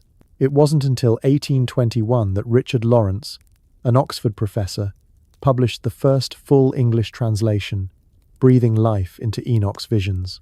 The text stunned the academic world. Here was a book quoted in the Bible, revered by early believers, yet cast aside. Its tales of watchers, Nephilim, and cosmic timelines challenged the tidy boundaries of established theology. Scholars pored over its pages, tracing its influence on early Jewish and Christian thought, marveling at its astronomical precision and apocalyptic fervor. The Book of Enoch was no mere relic. It was a missing piece of humanity's spiritual puzzle, a voice from the dawn of faith. The story deepened in 1947, when Bedouin shepherds stumbled upon ancient scrolls in the caves of Qumran, near the Dead Sea. Among the Dead Sea Scrolls, fragments of the Book of Enoch emerged, written in Aramaic, dating back to before Christ's time. These fragments, alongside the Book of Giants, confirmed the text's antiquity, proving it was cherished by Jewish communities like the Essenes, who saw themselves as keepers of divine truth in a corrupt world. The scrolls, hidden in clay jars, seemed to whisper of a deliberate act someone, long ago, had preserved these texts, as if knowing they would one day speak again. The Qumran discoveries linked Enoch's visions to the roots of Judaism and Christianity, showing how they shaped beliefs about angels, demons, and the end times. Why had this book been buried? The Book of Enoch's rediscovery raised troubling questions. Its vivid accounts of fallen angels and cosmic justice clashed with the streamlined doctrines of 4th century councils. Figures like Bishop Athanasius, who defined the biblical canon in 367 CE, and later decrees, such as Pope Gelasius's in 495 CE, branded it apocryphal, fearing its mystical tone and radical ideas. Some scholars suggest a darker motive. Was the book suppressed to conceal truths about humanity's origins, or celestial interventions. Its tales of watchers teaching forbidden arts, metallurgy, sorcery, star reading hinted at knowledge too potent for common hands. The Ethiopian Church's preservation, untouched by Western decrees, fuels speculation that divine providence or a hidden plan kept it safe. The rediscovery sparked a wave of intrigue. The Book of Enoch's cosmic scope, from its astronomical precision to its messianic visions, resonated with modern seekers. Its banned status only heightened its allure, suggesting secrets the powerful wish to hide. Some theorists propose the Church suppressed it to control knowledge, fearing its revelations about angelic rebellions or cosmic timelines would undermine authority. Others see its survival as evidence of a greater purpose, a truth meant to re-emerge when humanity was ready. The text's influence on the Book of Revelation and early Christian theology suggests it was never truly forgotten, its ideas seeping into sacred thought like an underground stream. Picture those ancient manuscripts, hidden in Ethiopian monasteries and desert caves, waiting through centuries of silence. The Book of Enoch's rediscovery is a testament to the resilience of truth, a reminder that no secret stays buried forever. Its return challenges us to ask, what else lies hidden in the shadows of history? The night settles deeper, its silence a canvas for secrets long buried. Now, we confront a question that lingers like a shadow over this ancient manuscript. Why was the Book of Enoch banned? Why did a text once revered by early believers, quoted in sacred scriptures, and cherished by communities of faith become forbidden, its pages cast out of the canon? Let this mystery weave through your mind like a quiet thread, pulling you closer to the stillness of sleep. The Book of Enoch was not always an outcast. In the early centuries of Judaism and Christianity, it held a place of honor. Jewish scholars circulated its tales of fallen angels and cosmic visions, while early church fathers like Tertullian defended its sanctity, pointing to its quotation in the New Testament's Book of Jude, which cites Enoch's prophecy of divine judgment. The text shaped the beliefs of communities like the Essenes, who hid its fragments among the Dead Sea Scrolls, and it resonated with early Christians who saw echoes of their Messiah in its Son of Man. Yet, by the 4th century, the book's star began to fade, its voice silenced by the decrees of religious authorities.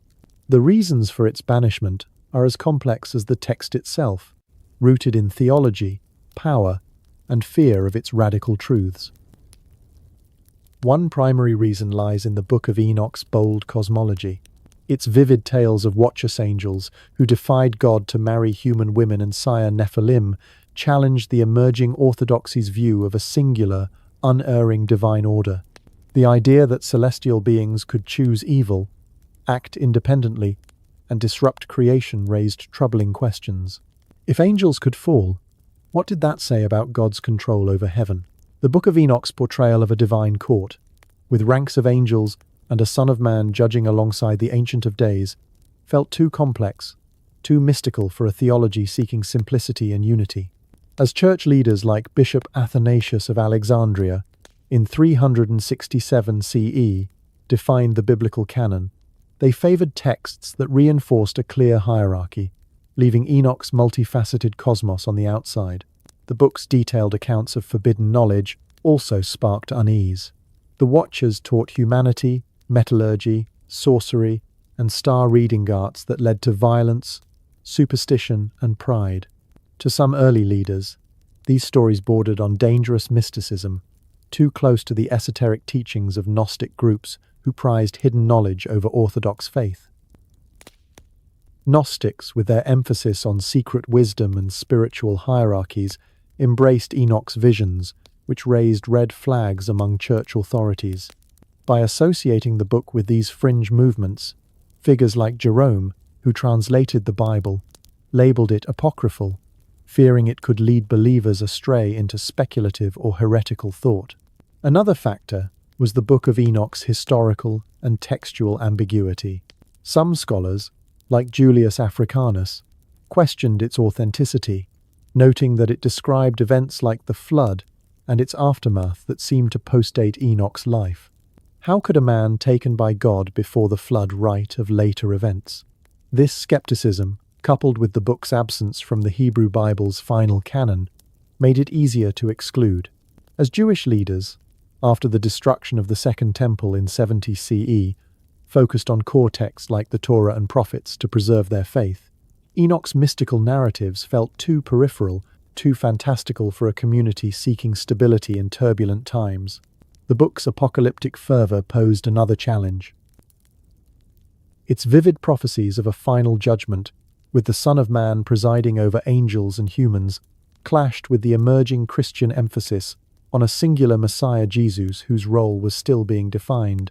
The Book of Enoch's Son of Man, pre-existent and radiant, risked complicating Christological debates.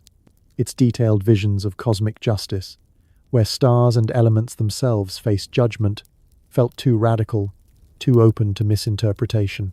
By the time of the Council of Laodicea in 363 CE and Pope Gelasius's decree in 495 CE, the book was officially excluded, listed among texts Christians were urged to avoid.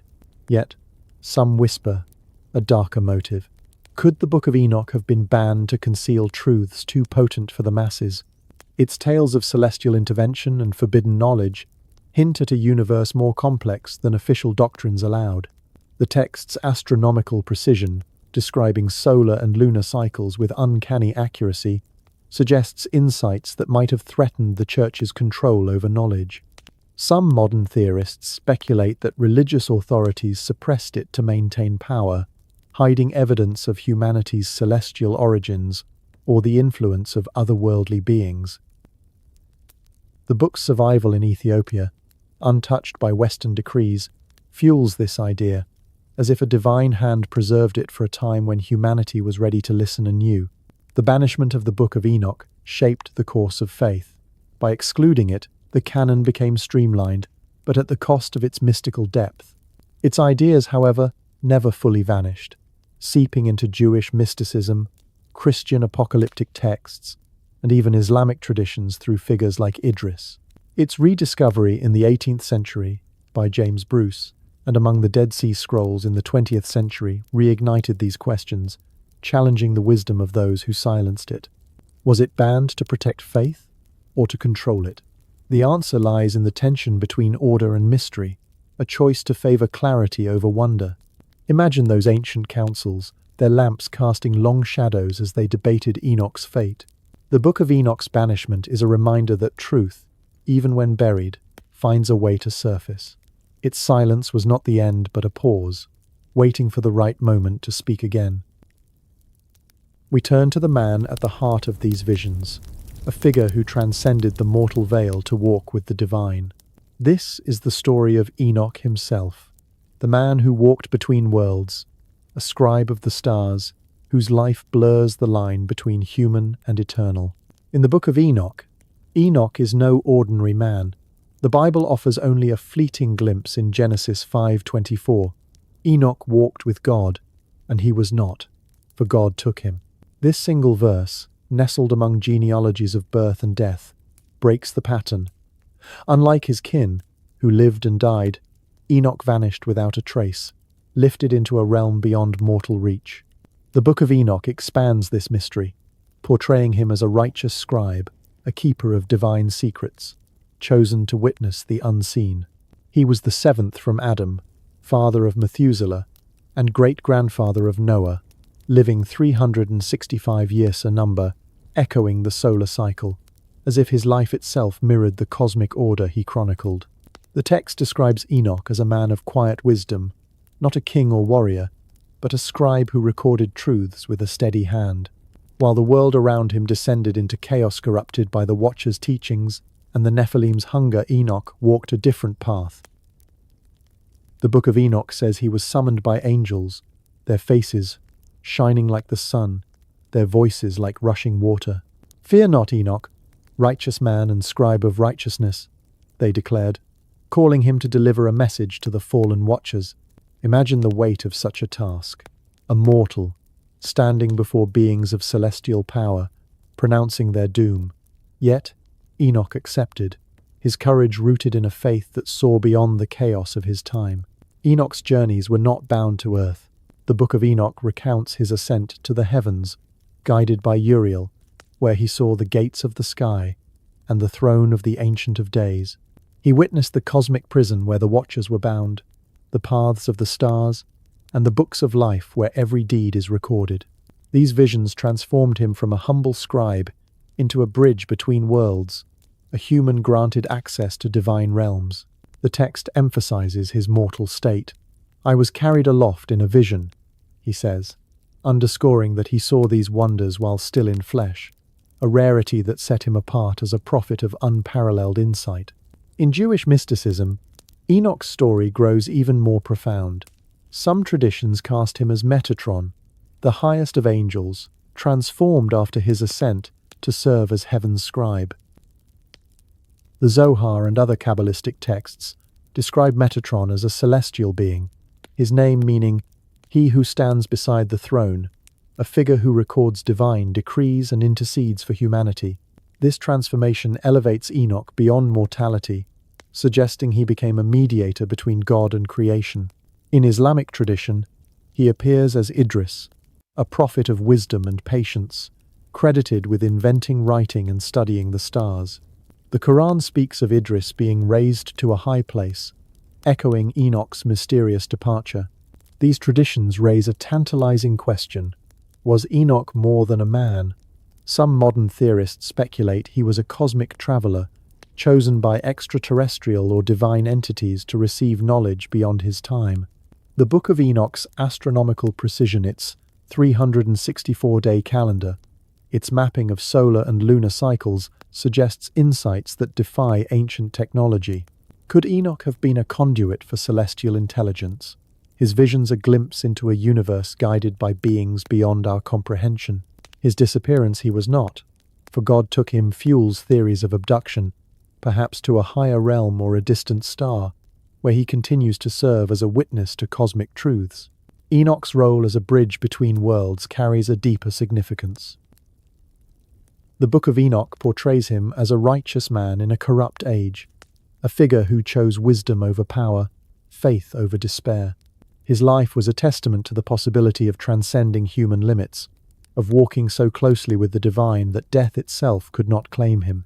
For ancient readers, Enoch was a beacon of hope, proof that even in a world of chaos, one could align with the divine order. For us, his story challenges us to look beyond the mundane, to seek truths that lie beyond the veil of the everyday. A picture Enoch standing beneath a starlit sky, his eyes lifted to the heavens, his heart attuned to divine whispers. His life, a thread in the cosmic tapestry, reminds us that we, too, are part of a larger story, our choices echoing in realms unseen. We explore how this enigmatic book, though cast out of the canon, left an indelible mark on the spiritual foundations of Judaism and Christianity. Its ideas, like seeds scattered in the wind, took root in sacred texts and communities, shaping beliefs about angels, demons, and the destiny of the world. In its earliest days, the Book of Enoch was not a forbidden text, but a cherished scripture circulating among Jewish communities before the time of Christ. Written in Aramaic between 300 and 100 BCE, it resonated with those who sought to understand the unseen forces shaping their world. Its vivid tales of fallen angels, cosmic justice, and a messianic Son of Man offered a framework for grappling with suffering and hope in an era of foreign rule and spiritual unrest. The book's influence is evident in the Dead Sea Scrolls, discovered in 1947 at Qumran, where multiple fragments of Enoch and the related Book of Giants were found. The Essenes, a Jewish sect who preserved these scrolls, saw themselves as guardians of divine truth, and Enoch's visions aligned with their apocalyptic worldview, emphasizing purity, divine judgment, and a coming renewal. The Essenes' reverence for the Book of Enoch reveals its impact on Jewish thought. Their solar calendar, based on 364 days, mirrors the astronomical book's precise mapping of celestial cycles, a system they used to align worship with cosmic order. Their belief in a cosmic battle between the sons of light and sons of darkness, detailed in their war scroll, echoes Enoch's stark division between righteousness and wickedness. The Book of Enoch's portrayal of angels both faithful and fallen shaped their understanding of spiritual hierarchies, with figures like Michael and Gabriel as divine warriors. The Essenes saw themselves as preparing for the end times, a theme drawn from Enoch's 10 weeks and the Son of Man's final judgment, ideas that permeated Jewish apocalyptic literature like the Book of Daniel. As Christianity emerged, the Book of Enoch's influence carried forward, its fingerprints evident in the New Testament. The Book of Jude directly quotes Enoch, citing his prophecy, "Behold, the Lord comes with 10,000s of his holy ones to execute judgment on all." This reference suggests early Christians viewed Enoch as authoritative, a bridge between Jewish tradition and their new faith. The second epistle of Peter echoes Enoch's account of fallen angels bound in chains of darkness, reinforcing the idea of divine justice over celestial rebels. The Book of Enoch's concept of the Son of Man, a pre-existent messianic figure, profoundly shaped early Christian theology. Jesus' frequent use of this title in the Gospel, calling himself the Son of Man, draws directly from Enoch's imagery, linking his mission to the cosmic judge who would restore creation. The Book of Enoch also influenced Christian ideas about angels and demons. Its portrayal of the Watchers as fallen angels who taught forbidden knowledge and sired Nephilim became a foundation for later demonology.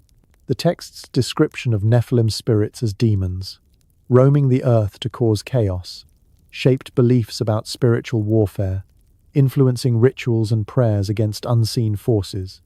Early church fathers like Tertullian defended Enoch's authenticity, arguing its truths aligned with Christian hope, while others, like Origen, hesitated, wary of its mystical scope. By the 4th century, as the biblical canon solidified, Enoch's radical visions, its complex cosmology, angelic rebellions, and apocalyptic fervor were deemed too unsettling, leading to its exclusion. Despite its banishment, the Book of Enoch's ideas seeped into Jewish and Christian thought like water through cracks in stone. In Jewish mysticism, particularly the Kabbalah, Enoch's transformation into Metatron, the angelic scribe, became a powerful symbol of human potential to ascend to divine realms. The Zohar, a cornerstone of Kabbalistic thought, draws on Enoch's visions of heavenly courts and cosmic order, weaving them into its exploration of the divine. In Christianity, the Book of Revelation mirrors Enoch's imagery of thrones, books of life, and a new heaven and earth, suggesting its influence on apocalyptic theology. Even the concept of a pre-existent Messiah, central to Christian doctrine, owes a debt to Enoch's Son of Man, a figure chosen before creation to judge and redeem. The Book of Enoch's impact extended to early Christian communities beyond the Essenes. Apocalyptic preachers and mystics, seeking signs of the end, found in Enoch a blueprint for hope amidst persecution. Its emphasis on cosmic justice, where the wicked face punishment and the righteous find reward, resonated with those enduring Roman oppression. The text's moral teachings, urging truth, compassion, and righteousness, shaped early Christian ethics, echoing in sermons and writings that called believers to live in alignment with divine will. In our time, the Book of Enoch's influence persists, its rediscovery sparking renewed interest. Scholars see it as a key to understanding the roots of Jewish and Christian eschatology, while seekers find in its pages a map of spiritual truths. Its banned status only amplifies its allure, suggesting a hidden wisdom that challenges conventional faith. As you drift in the night's quiet, imagine Enoch's visions shaping the beliefs of ancient communities, their hope in a coming judgment, a light in dark times. We explore how this enigmatic book's echoes resonate beyond these traditions, touching Islam and other faiths, weaving a tapestry of shared wisdom across cultures. In Islam, Enoch appears as Idris, a prophet revered for wisdom and righteousness. The Quran in Surah Maryam, 1956-57, describes him briefly, and mention in the book Idris. Indeed, he was a man of truth and a prophet, and we raised him to a high place. This cryptic reference mirrors the Book of Enoch's account of Enoch's ascent, taken by God without tasting death. Islamic tradition expands on Idris, portraying him as a sage who mastered writing, astronomy, and the crafting of garments, echoing Enoch's role as a scribe of cosmic secrets. Some scholars link Idris to the Book of Enoch's astronomical teachings, suggesting he studied the stars' paths, a gift from divine beings like Uriel. Though the Book of Enoch itself is not canonical in Islam, its ideas, angels, divine judgment, and cosmic order find parallels in Islamic theology. The Quran's angels, such as Jibril, Gabriel, and Michael, reflect the Book of Enoch's celestial hierarchy. Jibril, the messenger who revealed the Quran to Muhammad, mirrors Gabriel's role in Enoch's visions as a divine herald. Michael, associated with mercy and provision, aligns with Enoch's archangels who enforce divine will. The Islamic concept of angels bound by God's command, yet capable of choices, seen in the story of Harut and Marut, who taught sorcery in Babylon, echoes the Watcher's fall, their forbidden teachings leading to human corruption. While the Book of Enoch is not directly cited, its themes of celestial rebellion and divine justice resonate in Islamic eschatology, where a day of judgment sees all deeds weighed, much like Enoch's vision of the Son of Man. Beyond Islam, the Book of Enoch's influence ripples through other traditions, hinting at a shared spiritual memory. In ancient Mesopotamian lore, figures like the Anunnaki, divine beings who shaped humanity, parallel the Watcher's role as teachers of forbidden arts. Hindu texts, with their cycles of yugas and cosmic renewal, echo Enoch's 10 weeks, each era leading to a final transformation. The Mahabharata's tales of divine human interactions reflect Enoch's stories of celestial interference. In Mayan tradition, the Popol Vuh describes a great flood and celestial beings guiding humanity, mirroring Enoch's flood and angelic visions. These parallels suggest a universal archetype, beings from above, a deluge cleansing corruption, and a promise of redemption. The Book of Enoch's apocalyptic vision also finds echoes in Buddhist prophecies of Maitreya, the future Buddha who will restore Dharma in a time of moral decline, much like the Son of Man's role in Enoch's final week.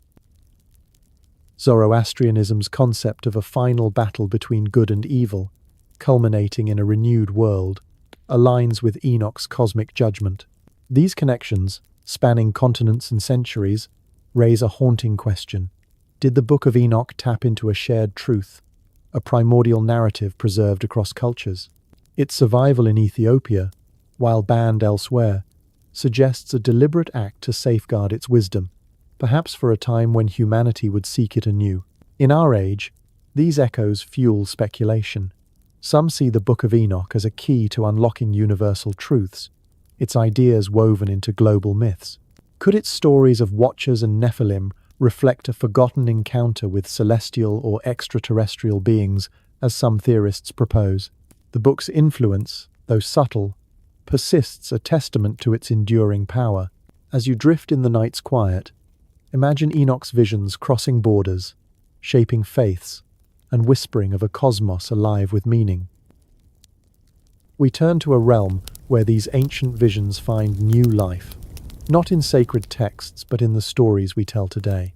This is the story of the Book of Enoch's influence on popular culture, where its tales of angels, giants, and cosmic justice weave through literature, film, and beyond, captivating modern imaginations. Though banned from the biblical canon, the Book of Enoch never truly vanished. Its ideas seeped into the cultural bloodstream, shaping stories that resonate across centuries. Its vivid imagery, fallen angels, monstrous Nephilim, celestial journeys, and apocalyptic judgmentshas, found fertile ground in modern storytelling, from novels to blockbuster films, video games to television shows. The book's rediscovery in the 18th century by James Bruce and its fragments among the Dead Sea Scrolls reignited interest, transforming it from a theological outcast into a wellspring of inspiration. Its forbidden status only amplifies its allure, casting it as a source of hidden truths that speak to our fascination with the mysterious and the divine. In literature, the Book of Enoch's shadow looms large. John Milton's Paradise Lost, the 17th century epic of Satan's rebellion and humanity's fall, draws heavily from Enoch's tales. The Watcher's descent, driven by desire for human women, mirrors Satan's prideful rebellion, while the cosmic war in heaven echoes Enoch's divine judgments. Milton's vivid depiction of fallen angels, cast into a fiery abyss, parallels the Watcher's imprisonment in Enoch's cosmic jail. J.R.R. Tolkien's The Lord of the Rings also carries Enoch's influence. The Istari, wizards like Gandalf sent to guide Middle-earth, resemble Enoch's faithful angels, while the fall of Numenor echoes the chaos of the Nephilim's era. Tolkien's creation myth in the Silmarillion, with its angelic music shaping the world, reflects Enoch's cosmic order, where stars and heavens follow divine rhythms. Modern novels continue this legacy. Philip Pullman's His Dark Materials trilogy weaves Enochian themes into its multiverse, with angelic beings rebelling against divine authority and a cosmic dust that mirrors Enoch's spiritual forces. Young adult fiction like the Fallen series by Lauren Kate reimagines the Watchers as fallen angels caught in romantic entanglements with humans, their Nephilim-like offspring navigating a world of divine conflict. These stories tap into Enoch's archetype of celestial beings torn between duty and desire, their choices rippling across worlds. In film, the Book of Enoch's influence is unmistakable. The 2014 movie Noah, directed by Darren Aronofsky, draws directly from the text, portraying the Watchers as stone giants who aid Noah, their fall and redemption echoing Enoch's narrative. The film's apocalyptic flood and cosmic stakes reflect the Book of Enoch's vision of divine cleansing. Movies like Legion and Constantine feature angels and demons battling over humanity, their hierarchies and struggles rooted in Enoch's celestial courts and Nephilim spirits.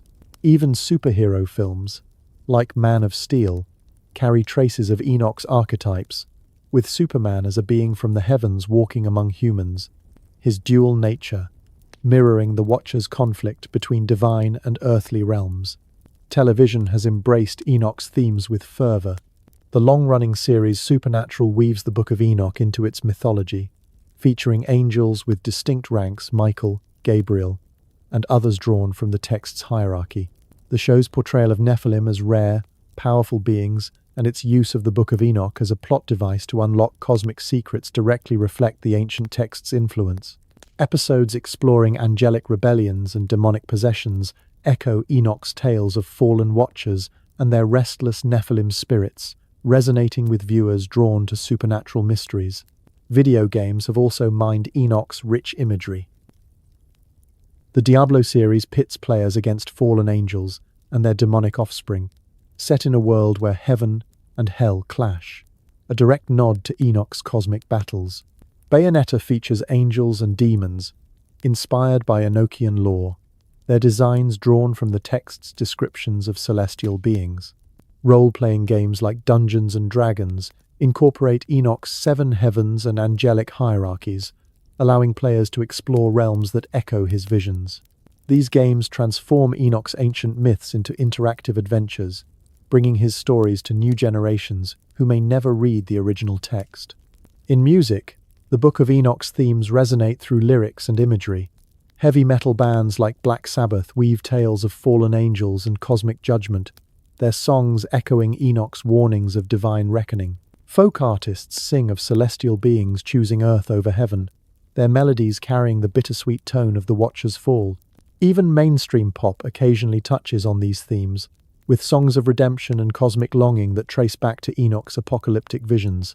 The Book of Enoch's influence extends to modern conspiracies, where its forbidden status fuels speculation. Online forums and YouTube channels explore its tales of Nephilim and Watchers, linking them to UFO phenomena and secret societies. The book's astronomical precision inspires theories of ancient astronaut intervention, while its apocalyptic warnings resonate with doomsday predictions. This cultural fascination reflects a deeper truth. Enoch's stories tap into our longing for meaning, for a universe where hidden forces shape our destiny. Imagine these ancient visions alive in our stories, their echoes in every tale of angels falling, giants rising, and worlds reborn. The Book of Enoch's legacy proves that truth, even when banned, finds a way to endure. The night deepens, its stars shimmering like whispers from a forgotten past, each a fragment of stories that span the globe. Now, we step beyond the boundaries of one tradition to explore how the Book of Enoch's visions resonate with legends across the world, from African spirits to Mayan prophecies, Hindu cycles to ancient Sumerian tales. These connections hint at a shared truth, a universal memory of celestial beings and cosmic renewal. The Book of Enoch tells of watchers descending to earth, teaching forbidden arts, siring Nephilim, and facing divine judgment, a narrative that feels singular, yet finds echoes in myths worldwide. In West African folklore, the spirit Mamiwata, a radiant water deity, mirrors the watcher's allure and danger. Often depicted as half-human, half-serpent, Mamiwata bestows wealth and wisdom but demands loyalty, her gifts carrying a price much like the watcher's knowledge led to chaos. Tales of her abducting humans to an underwater realm, only to return them changed with strange insights, parallel Enoch's account of celestial beings imparting secrets. Could Mamiwata be a cultural memory of the Watchers, her story a refraction of their descent through an African lens? Across the Atlantic, Mayan mythology in the Popol Vuh recounts a great flood that cleansed a corrupt world, much like Enoch's deluge. The Mayan gods, celestial beings who shaped humanity from maize, resemble the Watchers in their role as creators and teachers. Their cycles of destruction and renewal, marked by precise astronomical calendars, echo Enoch's astronomical book, with its solar gates and lunar rhythms. The Mayans' obsession with celestial event solstices, equinoxes, and the Milky Way's alignment mirrors Enoch's vision of the heavens as a divine manuscript. Their prophecy of a new era, calculated to arrive in 2012, parallels Enoch's 10th week, a time of cosmic renewal, suggesting a shared anticipation of a world reborn. In Hindu tradition, the concept of yugas, cosmic cycles of creation, decline, and restoration resonates with Enoch's 10 weeks. The Mahabharata and Bhagavata Purana describe divine beings like the Devas, interacting with humans, sometimes imparting knowledge that leads to both progress and peril, much like the Watcher's gifts. The Kali Yuga, an age of moral decay and chaos, mirrors Enoch's warnings of end-time godlessness, while the promise of a new Satya Yuga aligns with his vision of a new heaven and earth. Stories of divine human hybrids, like the heroes of the Mahabharata, echo the Nephilim, their extraordinary powers a blend of mortal and celestial essence. Sumerian myths, among the oldest known, offer striking parallels. The Anunnaki, divine beings who descended to Earth, taught humanity agriculture, writing, and metallurgy, mirroring the Watcher's forbidden arts. Texts like the Epic of Gilgamesh describe a great flood sent by the gods to purge human corruption, a narrative so close to Enoch's that scholars wonder if they share a common source. The Anunnaki's role as both creators and judges parallels the Watcher's dual legacy of enlightenment and punishment, their actions shaping a world that teeters between order and chaos. In Norse mythology, the Jotnagiants, born of primordial forces, resemble the Nephilim, their immense power a threat to gods and humans alike. The poetic Edda tells of a final battle, Ragnarok, where the world is destroyed and reborn, echoing Enoch's 10th week and its cosmic renewal. The Norse gods, like Odin, who seek wisdom through sacrifice, reflect Enoch's role as a scribe of divine secrets, bridging mortal and divine realms. These parallels suggest a shared archetype, beings from above, a world undone by hubris, and a promise of restoration. Buddhist prophecies also resonate with Enoch's visions. The coming of Maitreya, the future Buddha, is foretold as a time when Dharma is restored after an age of decline, much like the Son of Man's judgment in Enoch's final week.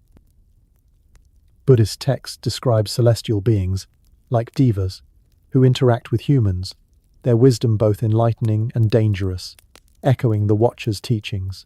The emphasis on cosmic cycles and moral renewal aligns with Enoch's timeline, suggesting a universal expectation of a savior figure to mend a broken world. These global connections raise a profound question. Did the Book of Enoch tap into a primal truth, a shared memory of celestial intervention? Its tales of Watchers, Nephilim, floods, and judgments appear across cultures, as if humanity's collective soul recalls a moment when the heavens touched the earth. Some theorists propose these stories stem from a single event and encounter with otherworldly beings, perhaps extraterrestrial, as speculated earlier. The Book of Enoch's astronomical precision, its banned status, and its survival in Ethiopia fuel this idea, suggesting a knowledge so potent it was preserved in fragments across the globe.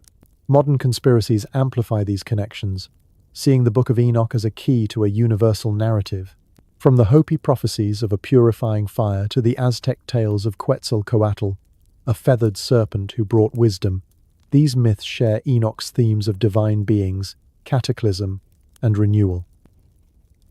Could they reflect a lost history, encoded in myth to protect it from oblivion? The Book of Enoch's rediscovery invites us to wonder if these legends are echoes of a truth humanity was meant to rediscover, a cosmic story linking us all. As the night enfolds you, picture these myths converging under a starlit sky, each a thread in a global tapestry of celestial encounters. The Book of Enoch's legacy transcends one faith, its voice whispering through cultures, urging us to seek the truth beneath the stories. The night has woven its final threads, its stars a silent choir singing of truths that linger beyond the veil of time. We've journeyed through the forbidden pages of the Book of Enoch, from whispers of Nephilim conspiracies to the Watcher's celestial rebellion, their forbidden knowledge that sparked chaos, the giants who ravaged the earth, the cosmic prison that bound the rebels, the great flood that cleansed creation, the 10 weeks mapping humanity's arc, the messianic Son of Man, the signs of the end times, the astronomical secrets of the heavens, the text's rediscovery, its banishment, Enoch's transcendence, its influence on Judaism and Christianity, its echoes in Islam and global myths, and its vibrant life in modern culture. Now, as the night reaches its deepest hush, we come to a close, not with answers, but with a prayer, a whispered call to rest in the mystery of these ancient visions. Let this final chapter cradle your mind like a gentle tide, carrying you into a mystical sleep where dreams touch the divine. The Book of Enoch is more than a relic of a forgotten past. It is a mirror reflecting our eternal questions. Who are we? Where did we come from? What lies beyond the stars? Its tales of fallen angels, towering giants, and cosmic judgments challenge us to look beyond the mundane, to see the universe as a tapestry woven with purpose. Enoch, the man who walked with God, stood at the threshold of heaven and earth, his visions a bridge to truths we may never fully grasp. His story reminds us that we, too, are part of a larger narrative, our lives threads in a cosmic design, our choices echoing in realms unseen. As the night enfolds you, let these truths settle softly, not as burdens, but as invitations to wonder. Close your eyes and picture Enoch beneath a pristine sky, his gaze fixed on stars that whispered divine secrets. Imagine the Watchers, radiant beings torn between heaven's light and earthly desire, their fall a warning of the cost of crossing sacred boundaries. See the Nephilim, giants whose hunger scarred the earth, their spirits lingering as shadows in our world. Feel the waters of the great flood, washing away chaos to reveal a reborn creation, sealed by a rainbow's promise. Envision the 10 weeks of history, each era a step toward a final reckoning, where the Son of Man judges with a gaze that pierces time. Hear the heavens' rhythms, mapped by Enoch's pen, a celestial symphony aligning worship with the cosmos. And sense the Book of Enoch itself, hidden in caves and monasteries, waiting through centuries to speak again. This journey through Enoch's visions invites us to pause, to breathe, to reflect. The text's warnings of moral decline, cosmic upheaval, and divine justice echo in our world of wars, disasters, and divided hearts. Yet its promise of redemption, of a new heaven and earth, offers hope that chaos will not have the final word. The Book of Enoch calls us to live with truth, to embrace compassion, to walk humbly in a universe alive with meaning. Its global echoes in African spirits, Mayan floods, Hindu cycles suggest a shared truth, a memory of celestial encounters that binds humanity across time. Even in our modern tales, from novels to films, Enoch's voice persists, urging us to seek the unseen, to question the hidden. As you drift towards sleep, let these mysteries linger, not to trouble you, but to spark wonder. The Book of Enoch is a reminder that the universe is vast, its secrets vast, its creator closer than we know. You are not alone in this night, not abandoned in the dark. The stars above, the stories within, the divine presence that Enoch knew they are with you, whispering of a world where every tear is counted, every deed recorded. Let the weight of the day slip away, your worries dissolving like mist before the dawn. Let your heart rest in the knowledge that you are part of a story still unfolding, a narrative where light triumphs over shadow. O Lord of wisdom, who shaped the stars and set the heavens in motion, we come to you in this quiet hour.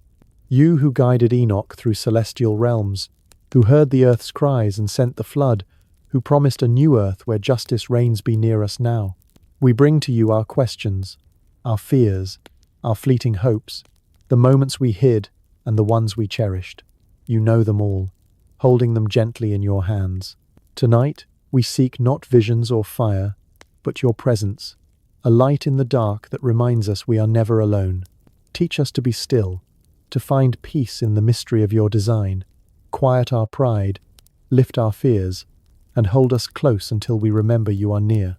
Let our breath slow, each exhale a release of the day's burdens, each inhale a gift borrowed from Eden.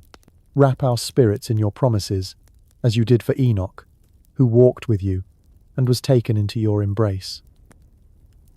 Let our dreams be doorways where you walk beside us, your whisper a guide through the night.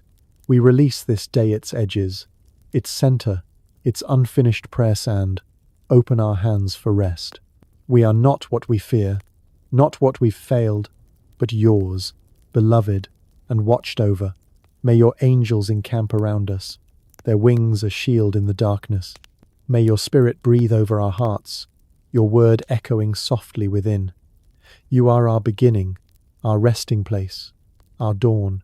As we drift into sleep, let us rest not in forgetting but in faith, knowing that the story of Enoch, of the Watchers, of the cosmos is still being written.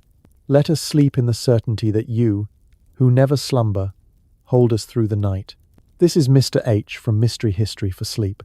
The Book of Enoch has carried us through realms of wonder, from fallen angels to cosmic renewals, from ancient manuscripts to modern myths.